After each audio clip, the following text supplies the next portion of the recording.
Alright, welcome back to the channel. My name is Eric, and what I'm trying to do with the channel is just continue with the repairs, kind of a little bit of everything, but a lot of you guys that are getting into the business want to know what way to approach things. Alright, so we've got an MTD snowblower. It's 524, which means it's a 5 horse with a 24-inch throat on it. And his complaint isn't about running and driving. He said that's fine, but it's hard to get it started and he can smell gas while it's running. So my guess, from the sounds of it, he put a new primer bulb on it, but I can hear, sounds like air down in here. So my guess is he needs a fuel line. So let's get a few tools together and see if we can figure it out together.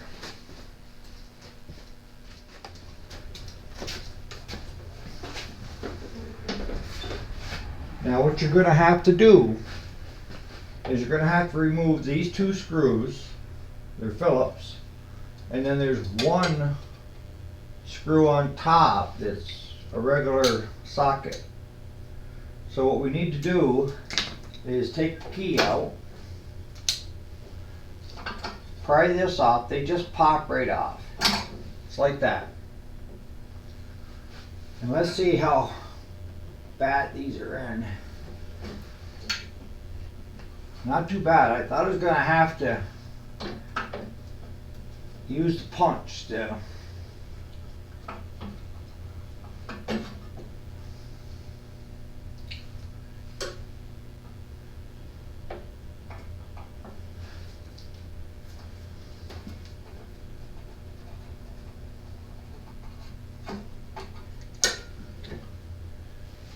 Alright, so I need to get something to remove that cover. Let me grab my 1/4-inch drive. Handy dandy set. And like I was telling you the other day, guys, this set, you can get it in metric and SAE. You'd be surprised at how much you would use this set on when you're working on small engines.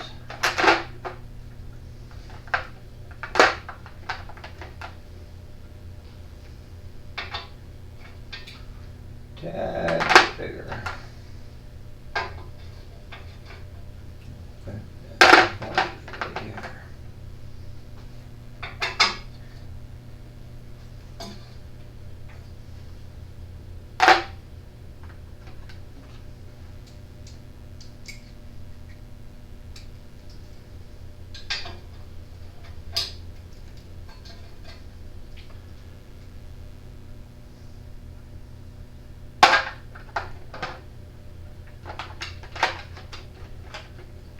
Maybe metric.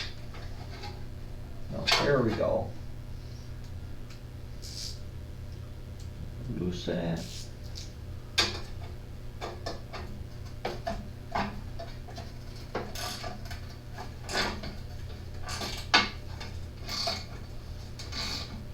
You take her nice and easy. If you need to, you may have to shoot some PB blaster in here.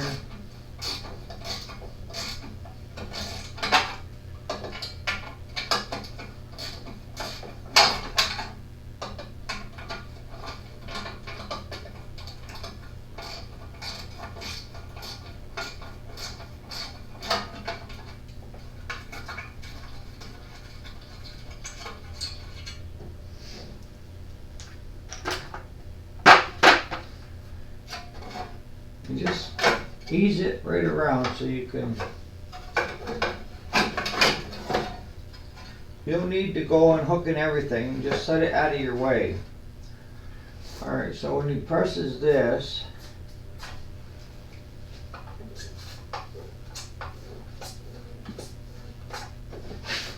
and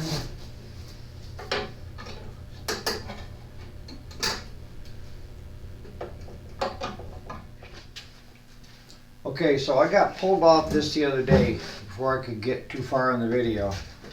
So what I did was I unhooked the cover. You want to get a container to keep all your screws and everything so you don't lose them. in one place. But once I turn the fuel on,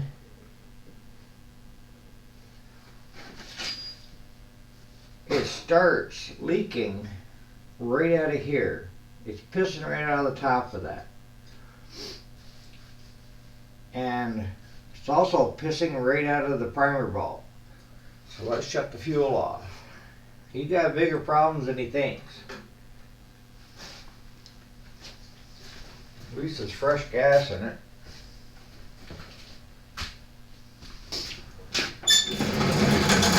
And while we're right here, you could take a screwdriver and just pop this off.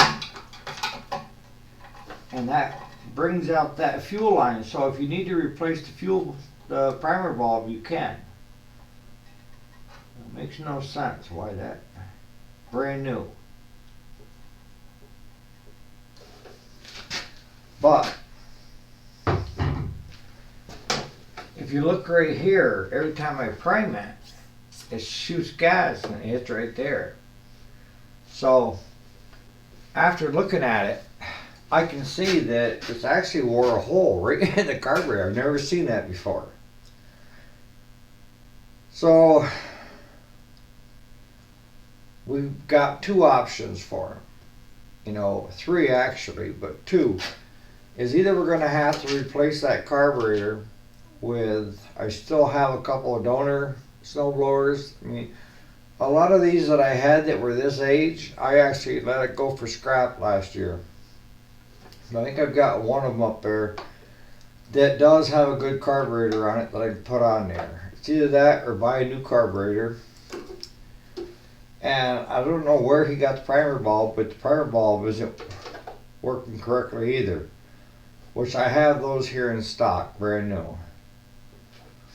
And I may have, I gotta look, I may have that carburetor brand new right here already in the shop of new old stock. So we're gonna stop right there, you know, until we find out where he wants to go with it. When you get to this old of a machine, you know, granted, they don't make them like this anymore. I mean, these were a tough machine compared to the throwaways that they got coming out right now. And horsepower wise, you know, the smaller engines, they didn't need these huge super engines to throw snow. But I thought while I was right here,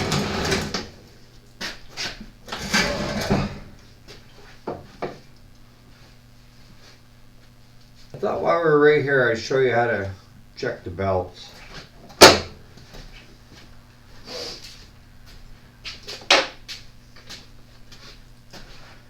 So let me know if you guys have run into that before.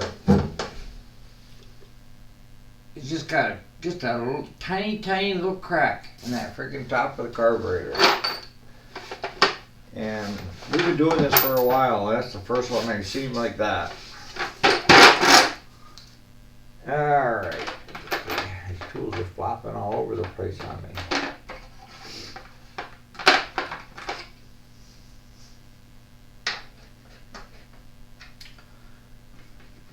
Just going to use my 1/4 inch drive. You don't have to overkill. 3/8 socket.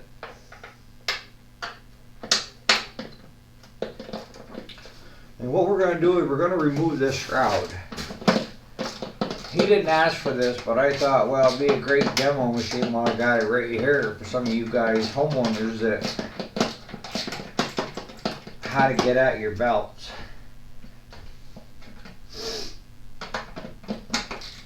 The biggest thing with any of this, as I'm going through it, I'm trying to get it so that you're not scared to try it.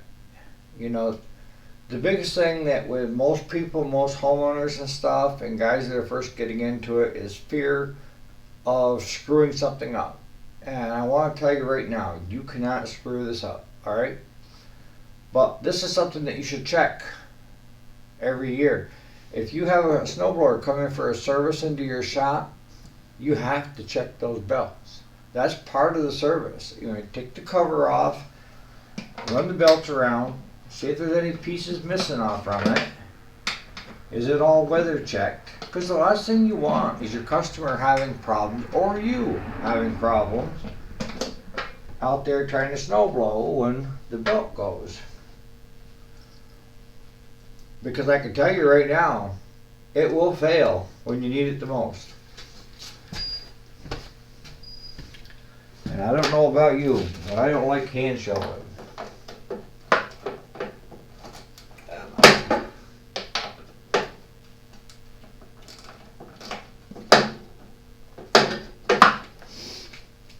Kind of a tight spot to get into, but I'm trying to get it so you guys can see.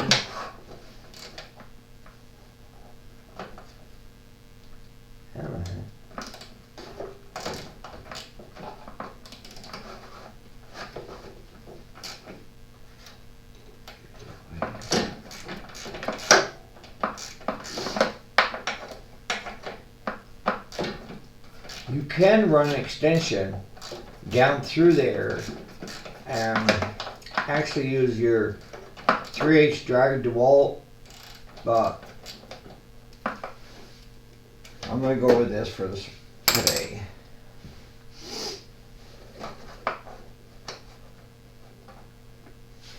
Come on, girl.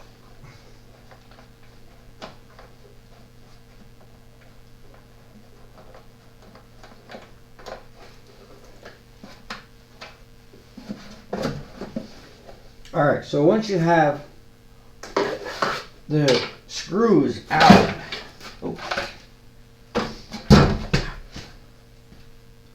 again, use your little cup or whatever for your, so you don't lose them.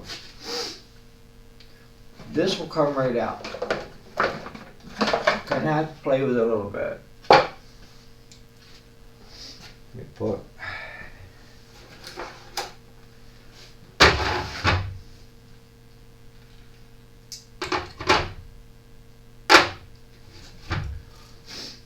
It's always good to have a shop rag, right? Alright, so you have in this system here, I want to make sure you can see, you've got the main drive, and that runs the drive, and then you have down there another belt that's hooked to here that is going to run your blower. And you want to run those belts around just to see, you know, if you want, undo the spark plug and then just pull them around. Sometimes you're going to have to take, and like this here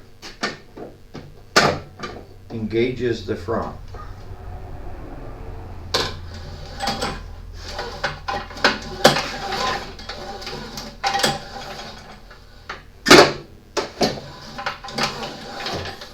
Okay, so that engages the front. So you can bring that belt right around as you're pulling and take a look at it. And same thing with this one. What you're looking for is a lot of wear, a lot of slack, pieces missing out of it, weather checked. While you're right in there, you know, make sure everything is free.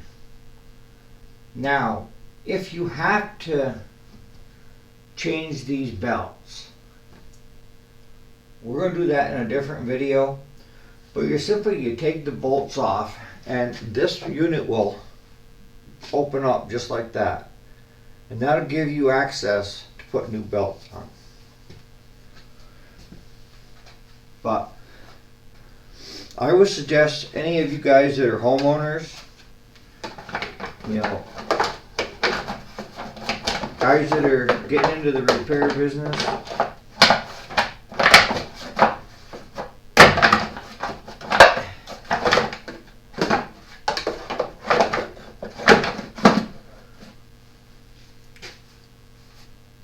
that you want to make sure that you check the belts. If this were to come into my shop, we're going to take and check the compression first, then see if it's firing by putting a tester on it. And we don't have to worry so much with air because snowblowers don't have an air breather. Mainly because if they did, it would just get frosted and freeze. It keeps the muffler exhaust actually keeps the engine or the carburetor from freezing up. And then just give it the general once over. Like this one here does not have electric start, so there's no plug-in to, it's all manual. And you also want to check your cables. Make sure your cables are good and adjusted. You want to get up front and make sure that all of your augers and throwers are not bent. Make sure that your customer is using shear bolts and not grade 8 bolts. I've seen that, boys, and it will do a lot of damage. And once we get this carburetor fixed, you know, we'll give it a test drive, make sure everything is working before we hand it back to our customer. Customer, he's a good friend, he's a neighbor. Because, you know, be honest with you, a lot of these older ones just aren't worth putting the time into, but it's starting to get to the point of where maybe I'm thinking wrong. These things will outrun these newer ones 3 to 1, so. But we'll do a video on splitting the snowblower, replacing belts. Once we get a little bit of snow, our customers will be hounding us to fix their snowblowers because they'll wait till the last minute, and then when something breaks, then they're in trouble. Now, while I'm on the subject, and we do sell them, are the shoes. You can,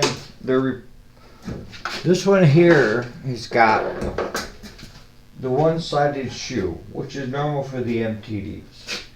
And when it wears, you can keep sliding it down. You can set it at the height that you want. If you're in like gravel, where you don't have a paved driveway and stuff, my suggestion is to set your shoes so that you're not sucking in the gravel, rocks, and everything else, so it stays on top and it gives you a good compact base to snow blow off instead of throwing stones everywhere.